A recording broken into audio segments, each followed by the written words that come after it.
Pre-industrial surgeries by salmonella.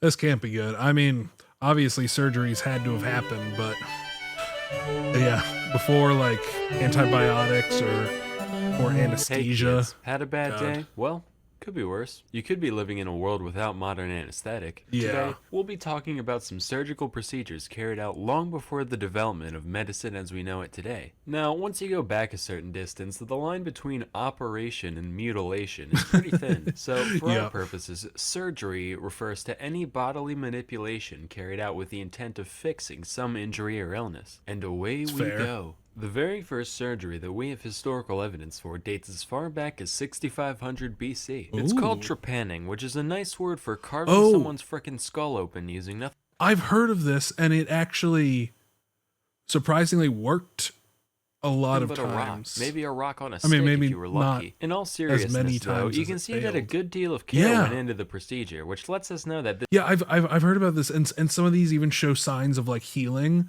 meaning that the person fucking survived. Like, how do? this isn't just the result of random injury. Many skulls even showed signs of healing around the holes, Yeah, meaning plenty of exactly. the people who underwent this whole thing just got up and went about their day afterwards. Alright, hold on, you say. This all sounds guano insane.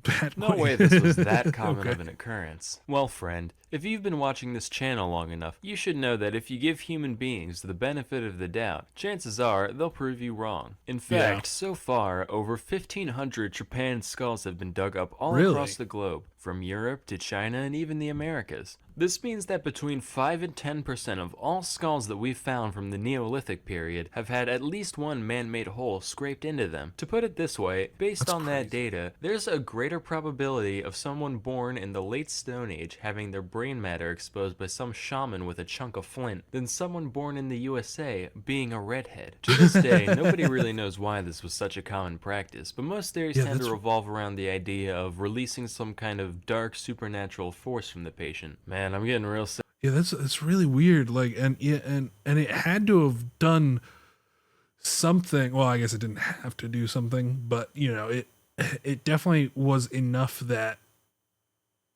it continued and spread all Think over of the all place. these evil entities infecting our minds and bodies. Huh, you can say that again. That's Like, do you think it was like to reduce brain swelling? But like, it's like, how do they know? tell you, Like, I I need these don't- I don't demons fucking like I know. need a hole in the head. No, wait. Fast forward to 600 BC. Over in India, there lived a guy called Maharshi Susruta. Now, this guy was a medical mastermind. My He wrote a asparagus treatise makes it known as feast now. Susruta Samhita, which described countless different conditions, treatments, and yes, even surgeries. One of which is the first recorded instance of rhinoplasty. That means Oh. nose job. A Yep. hornbill's a type of bird. I'm here too. Anyway, here's how What? it's done according to Susruta. First, What? you get them plastered, What just obviously. happened? Second, you use a leaf to Oh. measure out the part of the nose you want fixed. Then, you use the leaf to cut off a flap of skin from the Oh. cheek or forehead of And the then you patient. twist it This around? part's important though. You gotta remember to leave a little piece of it still Yeah, attached. this is legit. Otherwise, This you just shit got still a chunk happens of today. dirty dead face meat on your hands. Now, wherever you're looking to stick the new flesh on, you rub that part raw with a knife. Also, Yep. you're gonna want to stick 2 plant stalks in their nostrils so their nose keeps its proper shape. Slap the skin on, suture it, dust it with licorice powder for some reason, and cover it with cotton. Sesame oil should be regularly applied until the skin is fully healed. If you're like me, I already do that by default, so it shouldn't be an issue. Finally, at long last, your sniffer is Beautiful. reborn. Don't worry, you still look like a freak.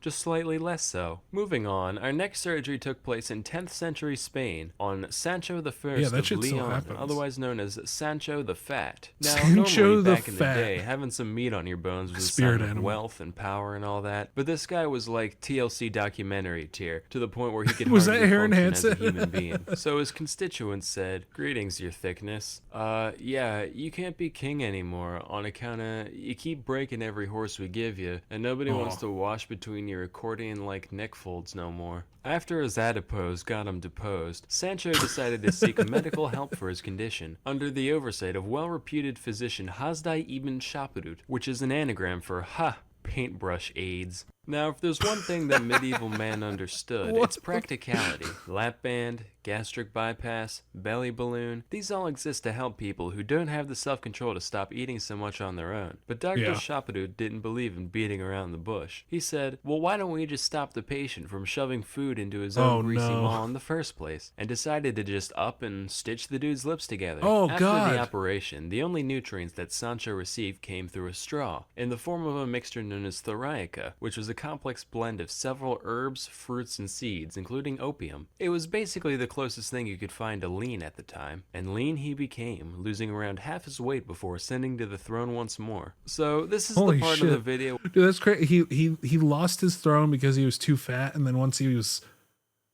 not as fat, he regained it. What? Were they just like, all right, we're just gonna keep it on hold? Where I pander to the desires of the audience. If there's one thing I know you internet people can't get enough of, it's things going inside people's eyeballs. Oh God, no. Let's talk about cataract surgery. Oh God, I remember that there's this one episode of a House where, oh God, where there's they had to stick a needle into a dude's eyeball, and he just had to look forward. Like they couldn't sedate him because they didn't want his eyes to move around. And apparently you don't feel it, but The art of dealing with people's clouded lenses has been around for millennia, believe it or not. That Susruta guy from earlier actually talked about the Cataracts most common procedure for cataracts for most of civilized history, which is known as the couching method. Couching is done by taking a sharp object like a needle or a thorn and ever so gently stabbing their eye hole at weird angles until the lens moves out of the way. No lasers, no sedatives, no paralytics, just a rusty old pen and some elbow grease, the way God intended. He doesn't even take it out. Time, this operation didn't work, usually just damaging the already blind eye irreparably. Shocker, right? And even if it did go as planned, you still, didn't have a lens in your eye. So you essentially went from, I can't tell if I'm dead or not, to, ah, yes, it is quite yellow out today. By God. Something moved somewhere. A slightly more refined version of this operation is the suction method, which dates back to at least the 10th century AD, if not older. I know where this procedure is described as requiring, quote, a large incision in the eye, a hollow needle, and an assistant with an extraordinary lung capacity. Though this reads like the setup to the world's most horrifying party trick, it's actually the bare minimum number of tools needed to completely extract the lens from the eye. In case you didn't pick up on how, here's a diagram. This method generally saw a greater success rate and fewer complications than its non-extracting counterpart. So hopefully you can sleep well tonight knowing that the number of human beings who have sucked a piece of somebody's living eyeball through a straw is above zero. Anywho, let's all just be thankful that we live in an era where procedures like these are a thing of the past. Now remember kids, even though the surgeries I described here do sound pretty easy to pull off, please don't try them at home. But if you do, please put it on Live Leak afterwards. We know what you can do at home. Learn stuff about things with Brilliant.org. Brilliant's elegant UI and step-by-step design makes learning seemingly complex topics. Oh God, oh, I just keep thinking about it. Oh, anyway, give it a like. That was very informative. Thank you. I got Michael over here saying Dord.